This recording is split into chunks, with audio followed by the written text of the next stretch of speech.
大家好. Welcome everyone to today's open class. Actually, we will give a little bit more time. We actually have over 110 people signed up for this class. And I think they're still getting in. So let's wait for 2 more minutes. Thank you, everyone. Let's wait for 2 more minutes. 那我们再稍等2分钟，好吗？谢谢大家，谢谢大家。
Hello everyone， 大家晚上好。中国的朋友们，大家早上好。首先给大家先测试一下哈，先测试一下。如果大家能够听见我的话，麻烦在这个地方回复我一下 yes or 你可以听见我。Okay, great. If you cannot hear， 这个如果大家听不到我的话，大家一定要记得把这个Join Audio 给打开 ，Join Audio 给打开，这样你就可以听到我了。Okay, okay, great. Thank you, everyone. 好，非常感谢大家。那我们就进入今天的公开课。首先，非常感谢大家来参加我们今天的公开课。Welcome everyone to join our open class today. This is our 15th class, open class, and we're very excited to share some SAT subject math with you. So 非常感谢大家来参加我们今天公开课。这是我们第15期的公开课了。今天我们非常有幸的有请到 Dr. 燕老师来给我们分享 SAT subject math 2的一个公开课。那么这个公开课呢，会大概是last 30分钟左右。It will last for 30 minutes or so, and then we'll open up for QAs. 那么30分钟之后呢，我们会进入 QA 的环节。所以大家如果在公开课的过程当中有任何问题的话呢，欢迎大家留言给我，或者呢在这个chat box 里面留下您的问题。那么我们会在公开课30分钟之后统一的进行回答。Okay, without further ado, I will please help me to welcome Dr. Yan and to start today's open class.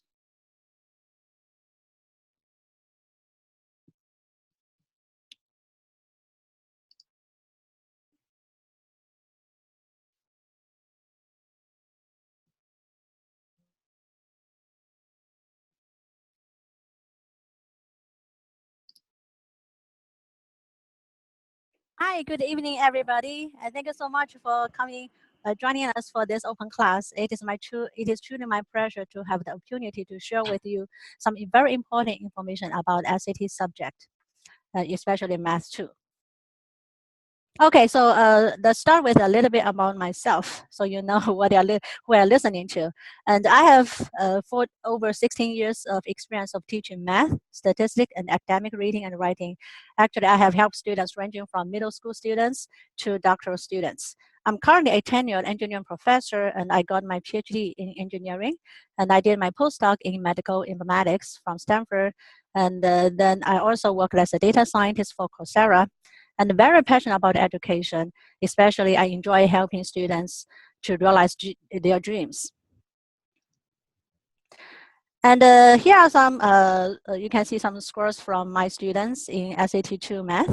And I'm very proud that 80 of my students scored 800, and then 95% of them scored 780 or above.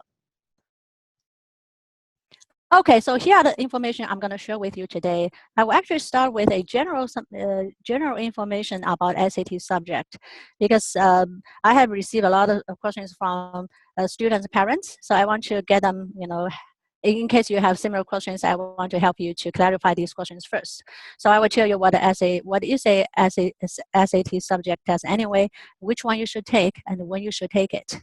And then we'll move on to SAT math subjects. But before I get into SAT math 2, I want to show you a comparison between the two levels of SAT math subjects, just in case some students are still wondering which level, which test they should take. And then finally, of course, we will focus on the main topic today is how you should prepare for SAT math level 2. Okay, so for those who have taken SAT or are planning to take SAT or ACT, and here is the comparison between SAT subject and the SAT or ACT. Now for SAT, ACT, those two tests are meant to assess your ability to succeed in college in general. That's why they test you in different areas. They test you critical reading, they test you writing, math, and essay. Okay, but for SAT subject, the goal or the main purpose of the SAT subject test is to measure your knowledge and the skill in a specific area. So you're supposed to be an expert in that area. Now, SAT, ACT are required basically, and for SAT subject, depending on which school you want to apply for, and the test is either required or optional. But if the school says it's optional or recommended, that implies it's required. At least you can, if you take it and get a very good score, then you will have a competitive advantage in applying for that school. Okay, in terms of time-wise, SAT, ACT is a very exhaustive, very straining test because it lasts for almost 4 hours if you do the essay part. For SAT subject, the good news is that it's only 1 hour and only multiple choice questions. Okay, but for those students who want to challenge themselves, you can take up to 3 subject tests in 1 day.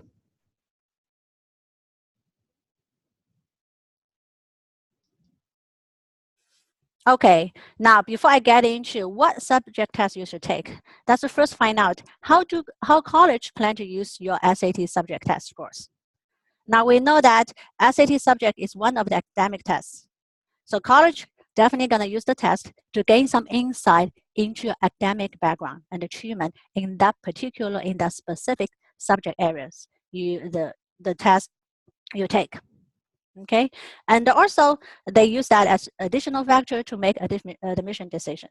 Therefore, if you do decide to take some SAT subject test, you want to show off the best of yourself. You don't want to just take test for the sake of taking test. If you take the test but don't get a good score, actually that's a very bad indication, to the college. If you don't take test, they really don't know how good you are in that subject area. But if you take it and you don't get a good score, And actually, that will give some negative impression to the college in terms of that subject area. And the college also uses the SAT subject test scores for their course placement and advising. So, for example, we have a lot of students who are taking AP Calculus. Now, if you get very high score, like 4 or 5 in SAT in AP Calculus, now when you get to the college knows that you don't need to take Calculus 101 in college. Right? You can take the next level of calculus class. Okay, and so which SAT subject you should take? Now, number one criteria, the number one thing you need to consider is the requirements or recommendations of the colleges you plan to apply. Now, some colleges require 1 subject test, some requires 2, and even some schools require 3 tests. So you read the requirement or recommendation first. And sometimes college suggests that you take an SAT subject that is relates to the major you want to apply. Okay, and then some college says that they recommend you take one subject in math or science and 1 subject in literature versus literature or history. Okay, so once you have read requirements of the college you want to apply and making sure that you take tests according to the requirements, the next question you want to ask yourself is which subjects you are best in and enjoy the most. Okay, like I said earlier, you want to take SAT subject to show the best yourself in that subject area. You want to tell college that you are very strong in that area. Okay, so you don't want to take tests for the sake of taking the test. Make sure you're very well prepared before you get to the test. Now for SAT, ACT, we say that probably you can take 2 or even 3. The test 2 to 3 times. If you show the first time you did that, you didn't do very well, and then the second time, as long as you are showing you're improving, that's good. But for SAT subjects, this is not the case. Okay, and at the most twice, best just once, because you're supposed to be expert in that subject area. Okay, and the next question is when to take SAT subject test. Again, first thing ask yourself, are you ready in terms of content? Have you learned everything you need to know to take the test? Ideally, you should take the test soon after you finish studying the subject at school, because the longer you wait, the more likely you're going to forget what you learned from school. Right? For example, for students who just finished pre-calculus, and then right after you finish pre-calculus, it's the ideal time. That's the ideal time for you to take SAT Math 2. Okay, or if you are preparing for AP US History or AP English, then probably while you are preparing for AP, you actually are preparing for SAT subject, US History and English as well. However, when you decide when you should take SAT subjects, here's a conflict. You need to keep that in mind. Most subjects are offered on the same date as the SAT test date, except for the date in March. Actually, there's no subject offered in March. Therefore, if you do want to prepare for SAT subject test, at the same time you're preparing for SAT and SAT test, you have to make sure that you don't plan to take them on the same day, because it's impossible. There's no way you can take the test on the same day. Okay, but for the students who want to challenge themselves, if you think they're ready to take 3 tests, you can take up to 3 subject tests on the same day. Okay, and also you need to have a balanced schedule. I know you guys are very busy, right? You have a lot of things to worry about. It's not just those standard tests. You have school exams, you have SAT, ACT, and you have SAT subjects, and you have AP. You also have some co-curriculum or extracurriculum activities. So make sure you have a balanced schedule. Okay, while you're preparing for the test, decide when you should take those tests. Think about the overall schedule. Okay, you don't want to overwhelm yourself.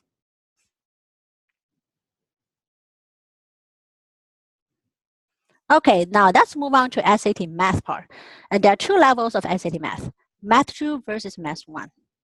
Some students want to know which level they should take, whether they should take both.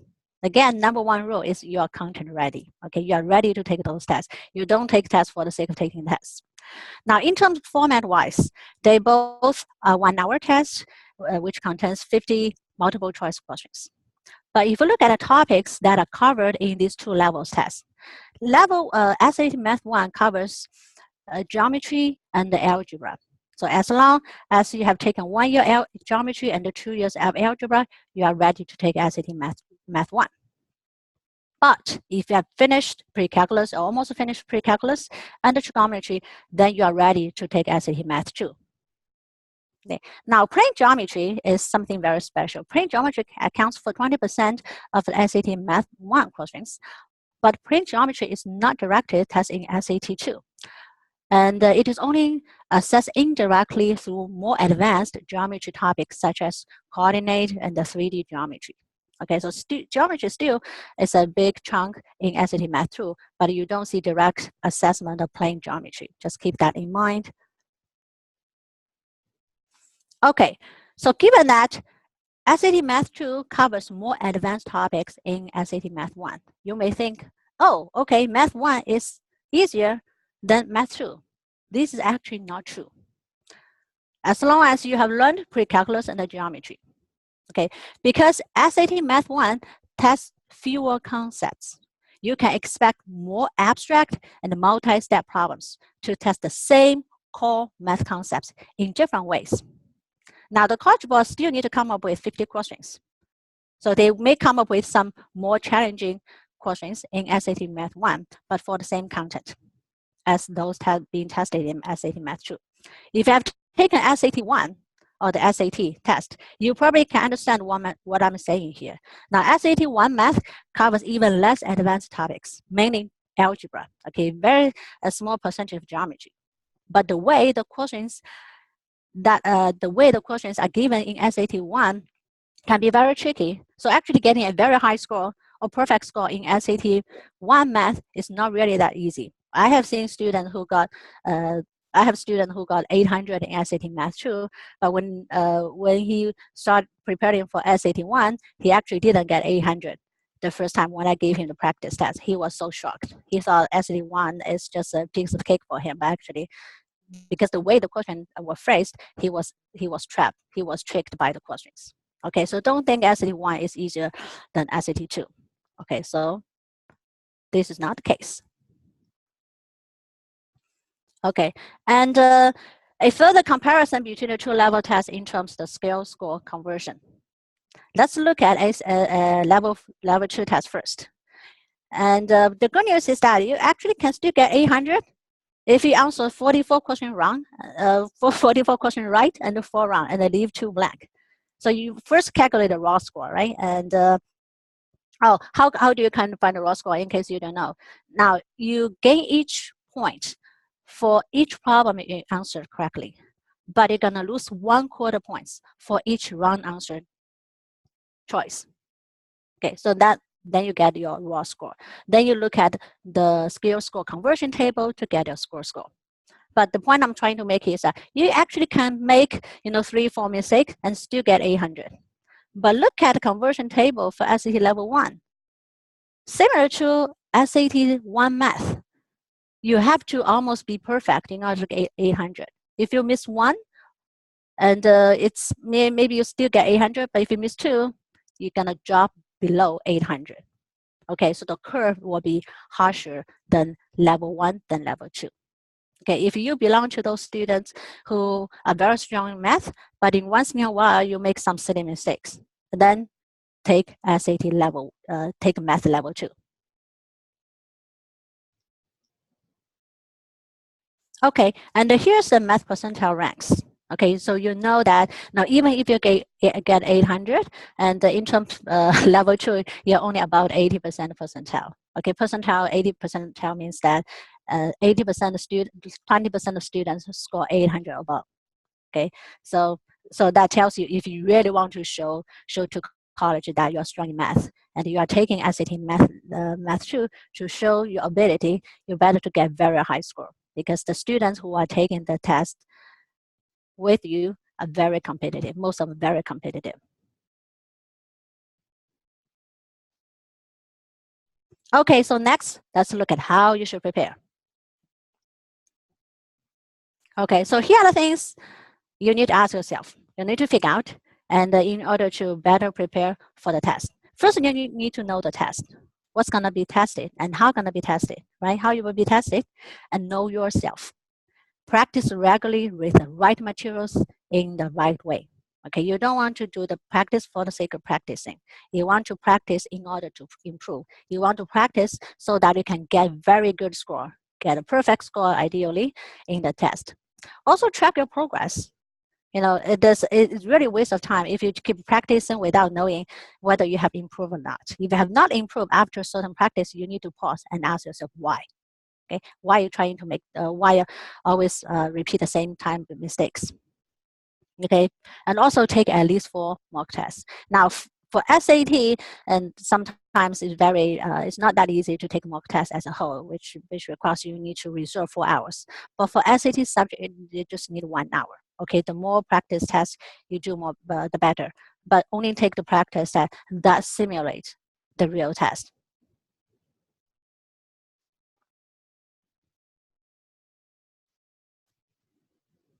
Okay, now let's look at what topics are tested in SAT Math 2. Okay, I know the font's a little bit small, but I'm trying to squeeze everything in one slide.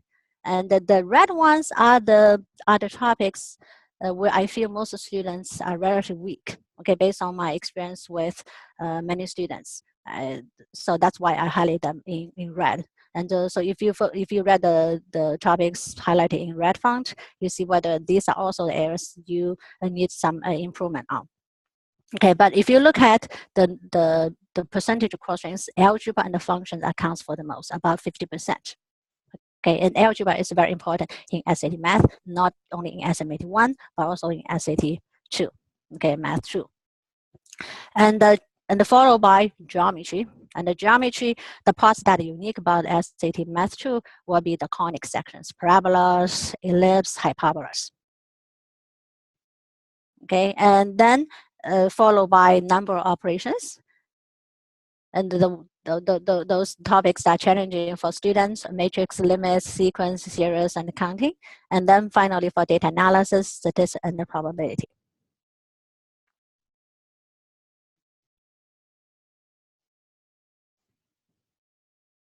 Okay, so here are some questions that I want you to think about.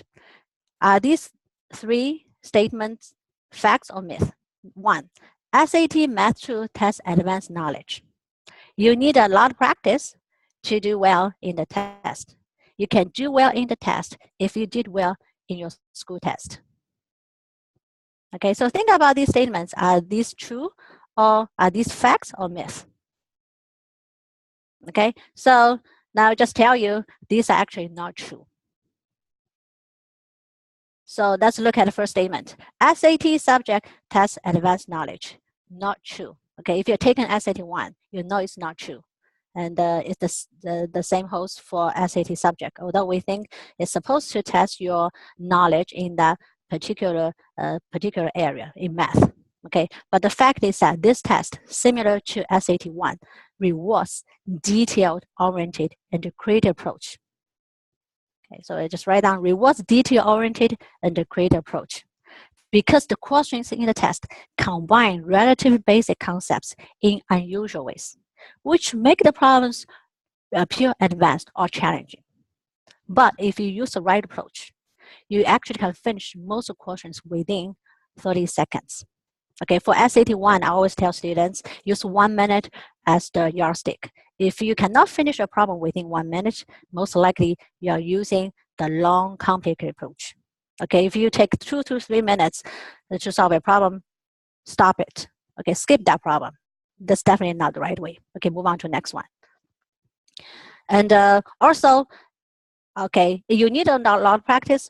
No, the test rewards quality practice. What I mean by quality, you have to practice with the right material and in the right way. Okay, and that I will get into that in later. And the SAT tests are very different from your school tests. And your school tests, most of the time, your teachers will give you free response questions. You have to write your thoughts and also explain how you do that. But SAT tests, these are all multiple choice questions. Okay, so not necessary you have to follow the right mathematical way to solve the problems. Okay, as long as you know how to pick the right answer from 5 answer choices, and you get the answer. You get the right answer. Okay, so 100% of SAT math through multiple choice questions. That's a very good news because multiple choice questions are easier to answer than the free response questions, right? You have to come up with your answer.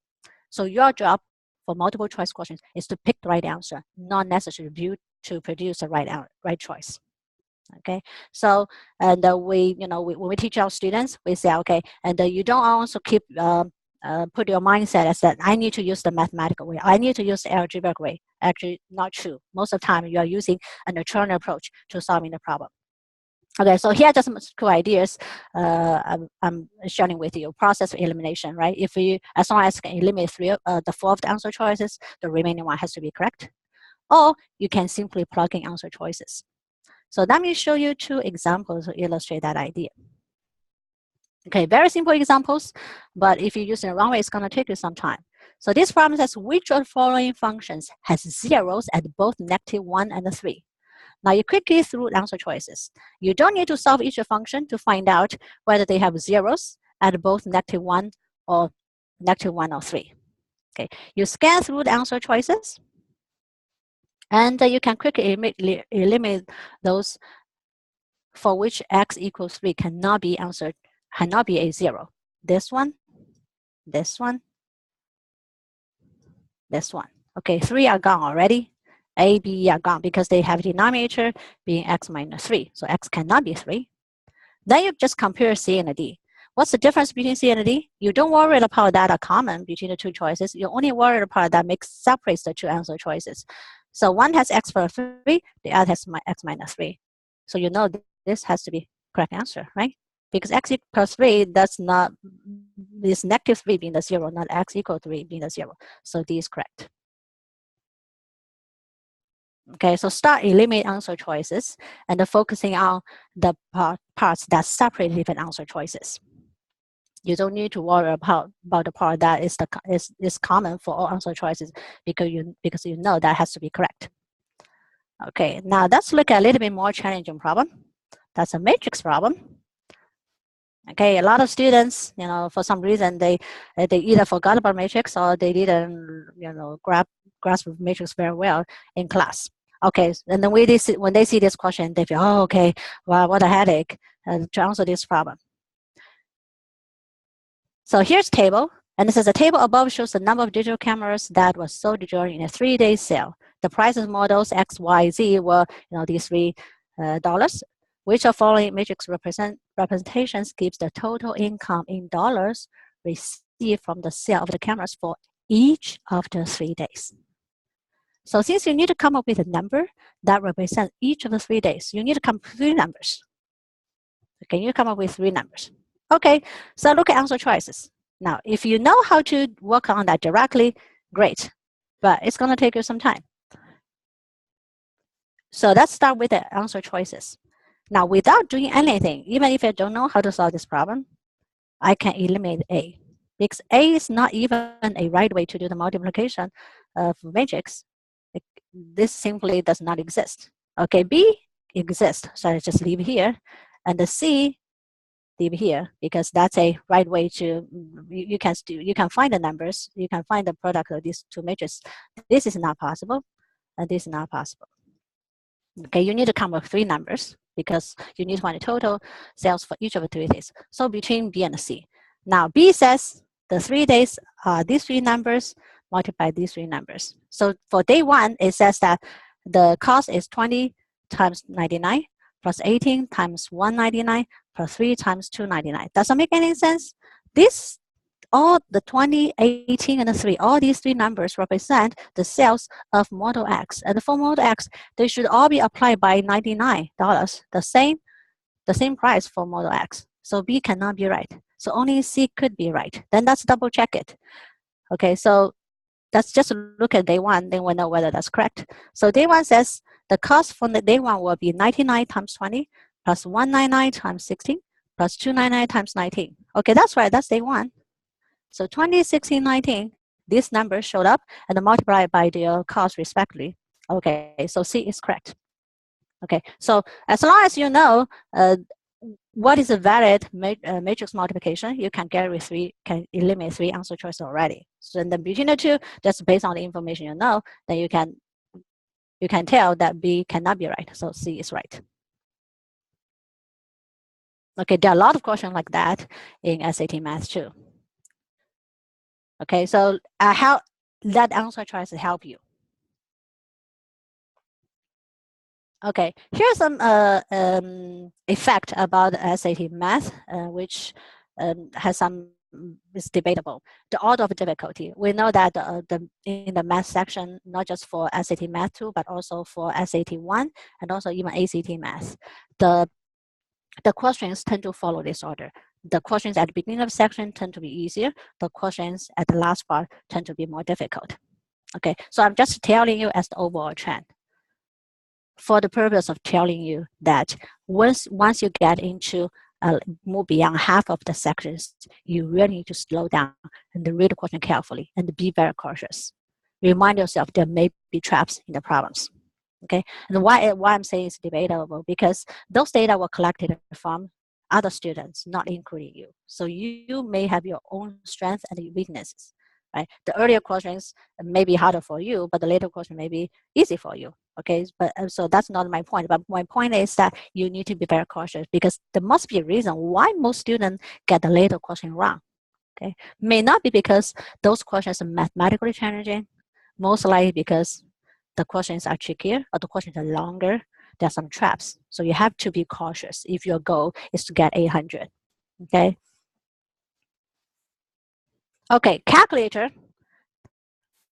And the calculator actually plays a very important role in SAT math too. Okay, and I think at this point you're supposed to be very familiar with how to use graph calculator, because graph calculator will give you some advantage in the test. So I break down but that does not necessarily mean all the questions should be solved with calculators. So I break down the questions based on the role calculator can play in that question into the 4 types. Calculate essential, meaning that you should use a calculator to solve these questions, which can help you solve problems much more quickly and accurately. So those questions involve complicated calculations, matrix calculations, finding, for example, matrix inverse determinant, and you need to graph functions. Okay, so when you see these questions, you use your graph calculator to help you. And your graph calculator is the best friend for answering those questions. Now, so about 30% of questions are calculate essential questions. And about 30% of questions are calculate neutral. So so what I mean is that calculate is not necessary, but depending on how strong you are in doing some calculation within your head. Okay, if you're not comfortable, you can use your calculator, but for those questions, calculate is not necessary.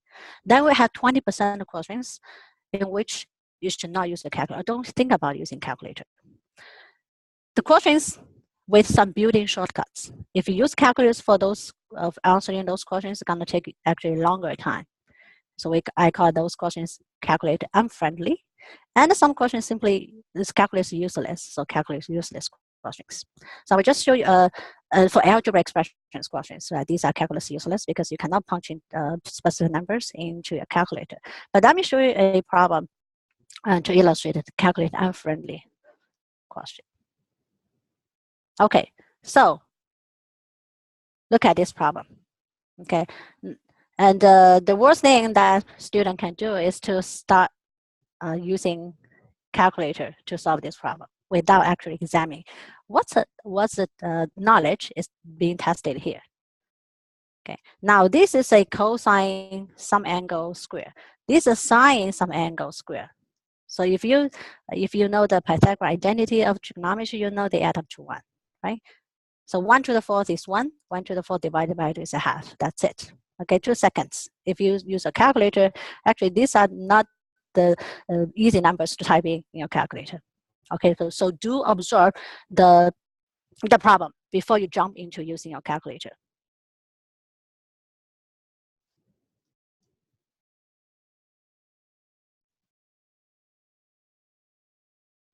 Okay, guessing in SAT Math 2. Now in SAT 1, for those who have taken SAT 1, you know that we encourage students always guess. Okay, and because you don't there's no punishment for wrong answer choice. But for SAT SMAT 2, SAT Math 2, this is no longer the case. You do lose 1/4 point for making mistakes, for choosing the wrong choice. Okay, so blind guessing is simply pointless. Waste your time, waste your energy, and have you get to lose point. Okay, but if you can do educated guessing, that may be worthwhile. Educated guessing means that you can use your number sense, and or based on the given information, you can eliminate some choices which you're sure are wrong. Okay, then from the remaining ones, you can take a guess.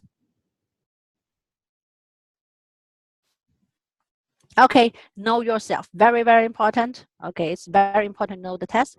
Just equally important, know yourself, your target score. Okay, that determines how many problems you have to get right. Or also tells you how many questions you can skip. You can just forget about them. Focus on the problems you know. Don't waste your energies on the problems that is too difficult for you, and may also likely you get them wrong. Okay, your strength always leave time to work on questions in your strong areas and get them right. Last but probably most important, know your weakness.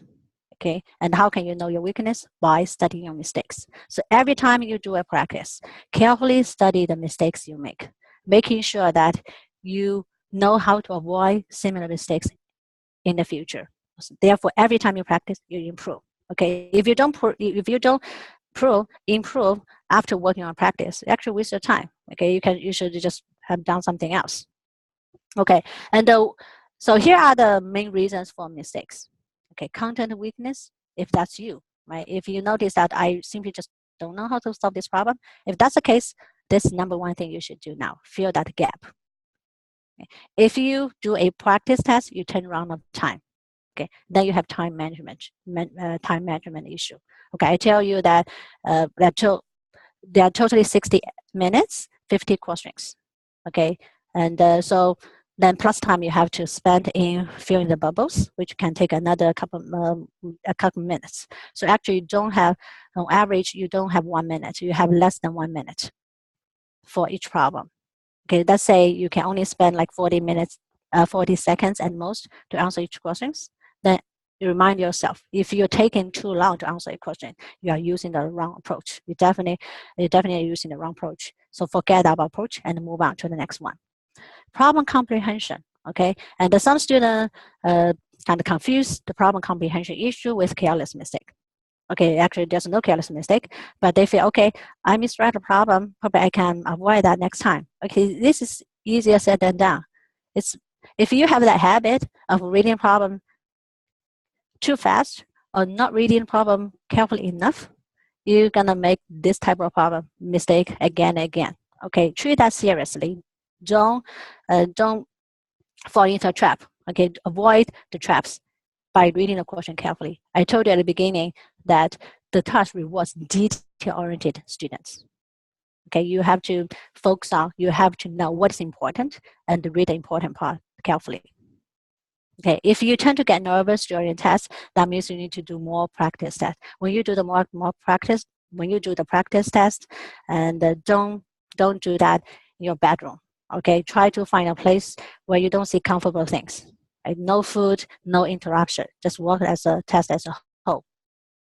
Okay, I said there's no careless mistake because SAT tests or ACT as well, they are designed to punish careless mistakes.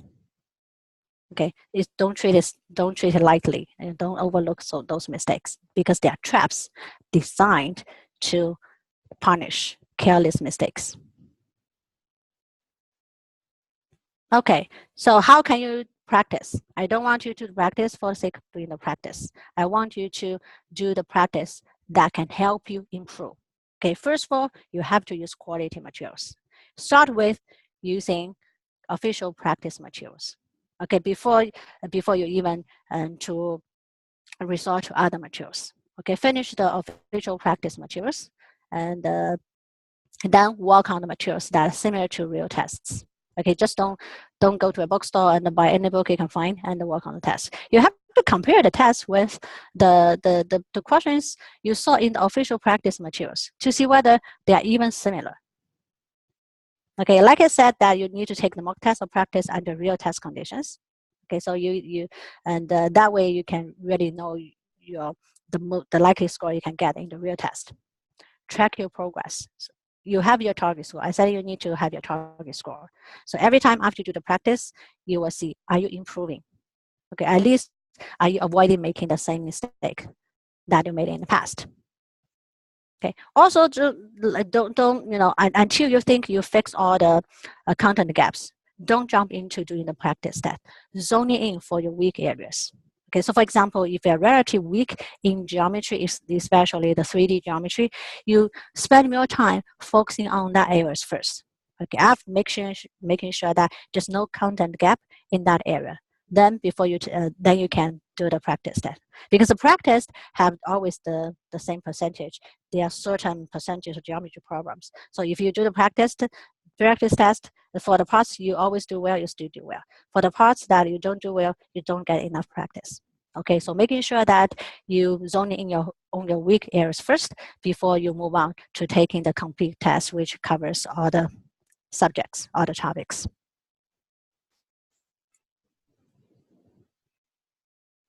Okay. All right. And one more thing, I really hope the students, not just my students, but the students, you're preparing for the different standard test. I really want that you take this as a good opportunity to train you become a good problem solver, because that's very important for you to succeed in college. You are taking the tests. I know you are taking those tests in order to get a very good score, in order to get dream score. But that's just the warm-up period. I tell my students, if you feel life is very stressful and you have a lot of things to worry about, that's just a warm-up. Once you get into college, you have more stress. And also, your mom and parents will not be able to take care of you like you were at home, right? So you're going to do more things. The skills you're going to learn in be successful in those tests will also help you to succeed in your college life. For math in particular, or for the science and math in particular, take this time to help self to improve your problem solving skills. So here are the things I'm writing down, which I think is very important for you to not only do well in the test, but also be successful in your college life. Now, as a good problem solver, you're definitely going to encounter unfamiliar problems. Like for the test, you're always going to see unfamiliar problems. But, those unfamiliar problems are familiar topics packaged in a different way. Okay, so you should see the familiar part in the unfamiliar problem.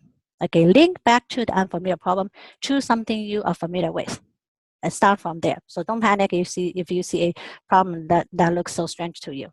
Okay, they test you the things you already know.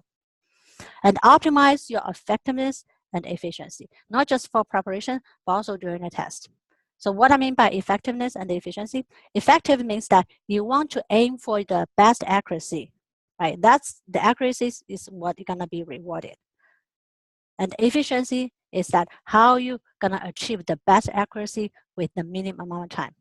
Now, for most the standard test questions, SAT 1 or SAT 2, there are multiple approaches to solving most of questions, but there are good ways or bad ways. The bad ways are the ways gonna waste your time, gonna take a very long time to solve. But the good ways may not be the way that you learned from school, but if you can see the shortcut, you can solve the problem very quickly. It's the same accuracy, but dramatically shorten your time.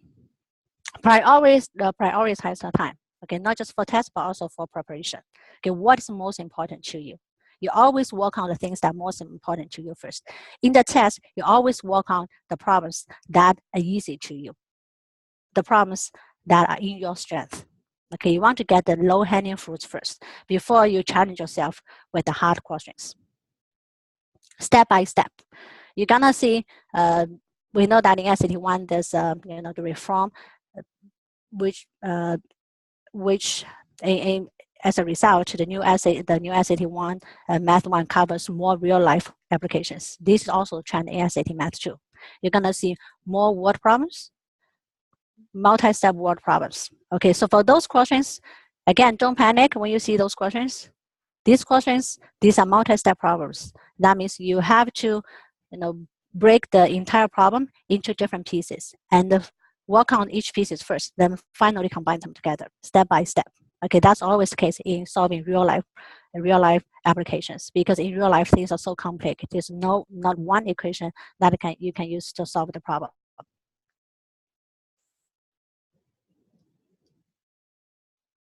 Okay, so finally, if you think I can help you, and here are the ways that I can help you with your test. We have group class, and the group class actually starts from March 25th and lasts five weeks. So if you are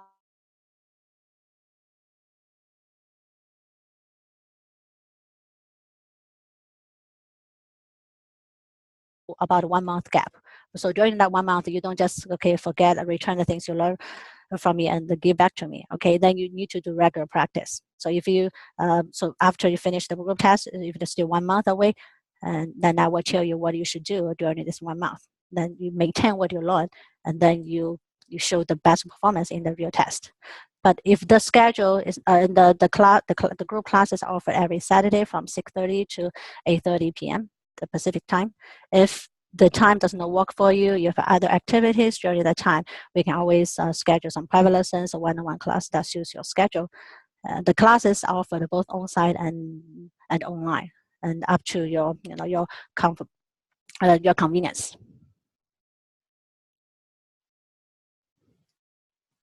Okay, here's my contact information. Feel free to reach out to me should you have any question and any doubt and anything I can help you. So yeah, reach out to me. So this is my email, and if you use WeChat, that's my that WeChat. And these are our office phone number, and this is our website. Feel free to check our website and to see what the classes we offer and what we can do to help you to achieve your target score. Okay, so with that, and so I will leave some time for you to answer some questions you may have.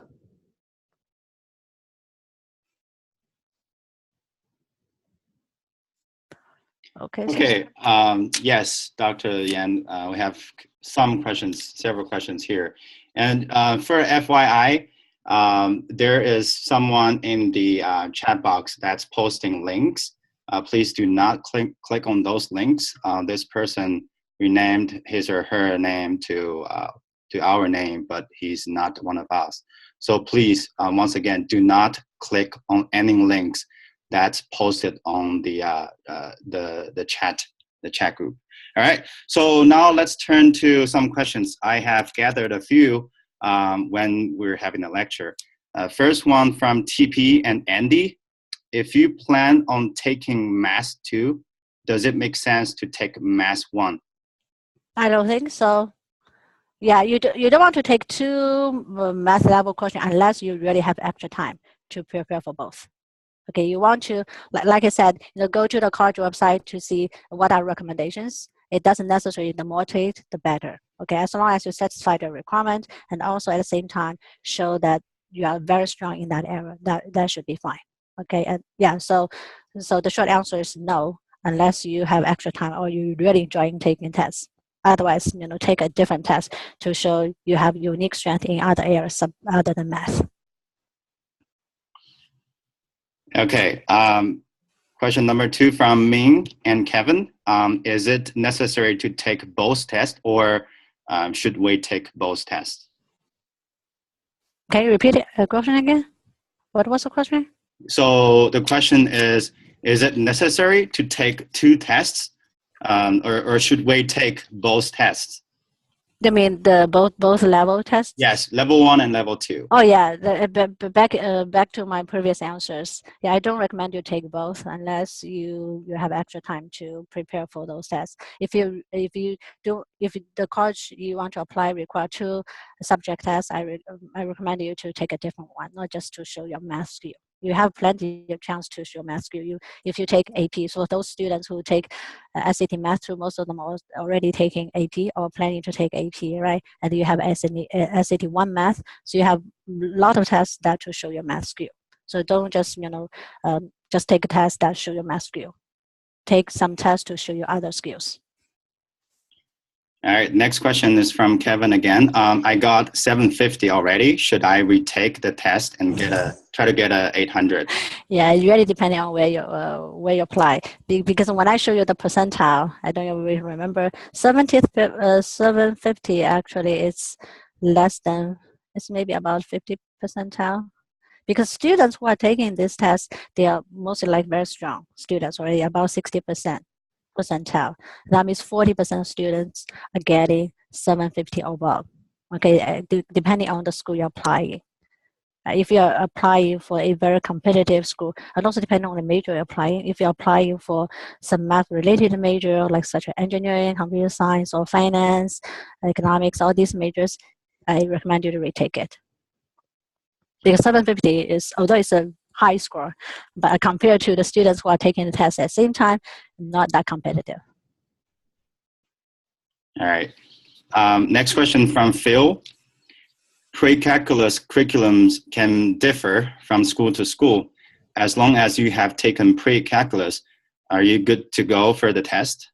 Yeah, look at the one I gave you, the topics. See whether you have learned all these from your teacher. But I do recognize like schools, they differ in terms of the topics covered in pre-calculus or trigonometry. But look at the list, and to see whether you have learned all these. If you have learned all these, you're good to go. Okay, that means you don't have content gap. You still need to practice with the questions, because the questions that will be asked in the test will be different how you'll be asked. You will ask it at school by your teacher. Okay, two different tests. That's why I encourage you to look at both tests. Your GPA is important, and your standard test scores are also important, because those two parts measure different parts of you. Okay, thank you, Dr. Yan. And I have a question from Cindy. I'm taking math analysis and not pre-calculus this year. Should I take math 1 or 2, or should I wait until next year? But yeah, if you are in the 10th grade, I think maybe you can prepare for essay for math 1. If if you have the time to do that. But by the time if you are 11th grade, I would think I should recommend you to wait, because if you look at SAT 1, the curve is very harsh. Right? Just like SAT 1 math, the curve is very harsh. So yeah, depending on how much time you have, but you just don't take as if you eventually you're gonna take SAT math 2, probably it's better for you to take SAT math 2. But if you think if you're at 10th grade, you're not very busy with other tests, not very busy with AP now, you think you can invest more time in preparing for SAT 1, yeah, then by no means do that. Okay, thank you. Okay, so you have to treat all the tests as a balance, right? Like I said, you have that balance schedule.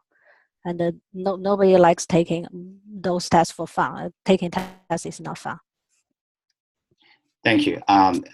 Another question from TP. Given that there are questions that require multiple steps to solve, does it mean that those are not those questions are not have to be done in less than 1 minute?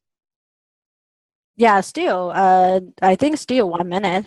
Like the first question is just one step, will be 30 seconds, not 1 minute. But it's very hard for me to say, okay, then you have to finish that, within 30 seconds. Most of students cannot do that unless they fully master the skills, the strategy I teach them. So for some students, I give you a little bit more time. But for the multi-step problems, it's just 1 minute. Okay, even for SAT Math 1, I require my student, try your best to finish that within 1 minute. Okay, if it's gonna take you longer than a minute, think about whether there's a better way to solve that problem. Thank you. From TP again, are the test difficulty levels consistent, given that SAT aligned with Common Core not too long ago? The test is more difficult. So can you repeat the question again? Yeah, I guess TP is trying to ask, is the test difficulty levels consistent before and after? Oh, before, after the SAT reform of SAT? Common Core, yes. Yeah, I think the difficult level, if you talk about the math difficult level, is consistent. But in terms of the structure, I see more word problems in the recent SAT test, the math 2. We know that for SAT 1, that's definitely the trend. And the students have realized that they saw quite a few long word problems. But it's not as that extreme in SAT Math 2 yet. But we see the trend from the recent test. You see word problems, more word problems in SAT Math 2 as well. Okay, but not as long as the one you will see in SAT-1. I got a follow-up question from TP. I think he meant that because it's from month to month, or rather, it's every time, either May or June, different month. The test Yeah. levels be consistent. Yeah. It's supposed to be consistent if College does a good job, and also, like although I give you the conversion score, right? That varies depending on how well students perform in that test. So you don't worry about the difficulty. You just go take a test when you are ready. Okay, don't think, okay, maybe May is easier than take the May one, and that happened last October. I was talking about. I meant SAT-1.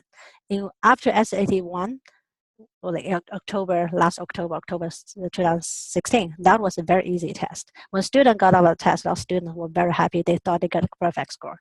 But when they got the score back, they were very they were surprised, or they were sadly surprised because the curve was so harsh. Right? But then back to this January, I know this January test was very hard. Math part was very hard. Lots of students complained after taking the test. But when they get the score last week, most of them were very happy because the curve was the curve was low. You could miss 2 problems and still get 800 in that test. That's the first time ever in the new SAT. Okay, yeah. So don't worry about difficulty. You go test when you are ready. Okay. Right. Yeah. Thank you. I got a question from Ming, and correct me, Ming, if you're here. And what I understand your question is, can I choose the scores to send, right? If I don't get a good score this time and I decide to go next time and get a higher score, will the colleges that I apply to see all the scores that I did? So that's the question. Yeah. They don't see that by default, but they could request it. When they request it, College Board will release all. Okay, so they don't. You can choose which score you send out, but the colleges may request. They want to see how many times you took the test. So yeah, so that's an option for them, but it's not by default. It's not something that you can control. So again, you don't take a test even for SAT-1, although the students most of the time they take at least twice in order to get a target score. But I always tell students, if you want to do practice, if you want to get some experience, do the practice test, do the mock test. When you go to the real test, that's when you are ready. Now, if in any case you don't do as well for whatever reason, yeah, you just for something something unexpected happens during the test, you didn't do as well as what they hoped for, you take the second time. But you don't take the second time when you knew that you will not do well in the first test. This I strongly discourage. You don't take a real test for the sake of practicing. Okay, you do the practice test at home. At a classroom. You can even come to our center to do the practice test. We will give you the real test to practice, so you know what score you're going to get. Okay, but so that's a long answer to a short question. All right, thank you. Next question from Susie. The group class, is it online? Yeah, we have online class, and most of students are taking the classes online because they're busy schedule. They can easily fit into the busy schedule. But if you really want to, sit face to face with me, you're welcome to our center, and I will sit in front of you. Okay, so it's up to you, and up to your schedule, and up to your, the way which way works best for you. Thank you. Very good question from Phil. I've known many people who have taken the test right after taking pre-cal, and without studying, they still get around 750 for a practice mock test. He can just do at home. What would taking the class provide for him that he cannot provide for himself? Okay, so first of all, 750, like I showed you, is not really a competitive score. It's only like 60 percentile. And 750, if you get 750, you actually missed maybe 9, 10 questions. It's not just miss 5 questions. So actually, there's a big gap between, get a perfect score and the 750. So there's actually the big gap that you need to fill in order to get perfect score. Now, for those when you just finished the pre-calculus class and you took a test without any preparation, and we said like, go organic, right? And you get 750. That means, well, you may have a very good foundation already. But what you need to do is to know the test. You know how to solve the problems quickly and more accurately. You know how to avoid traps. And this will get you to the perfect score, 800. All right, thank you. I think that's all the questions we have. And Dr. Yan, if you don't mind, could you move the slides to your Okay. the one that has your contact information? So, and everyone, thank you so much for attending our open class today. We're always here. So if you have more questions, feel free to send Dr. Yan an email or just call us. And the QR code is actually for WeChat. So anyone here who uses WeChat could feel free to join or add Dr. Yan on WeChat and ask your questions there as well. And once again, I apologize for the little incident during the class that someone pretended to be us and posted several links on the group chat. So that's not us. And this open class is designed to give an idea, to share some of the test strategies, information that we have. So those are not us. So once again, thank you everyone for joining us. This is 7EDU, and we will have more open class coming on the way. Please stay tuned. And if you have any questions, feel free to ask us, or you can always keep an eye on our website, www.7edu.org. All right, you all have a good night. Thank you. Thank you, everybody. Bye-bye.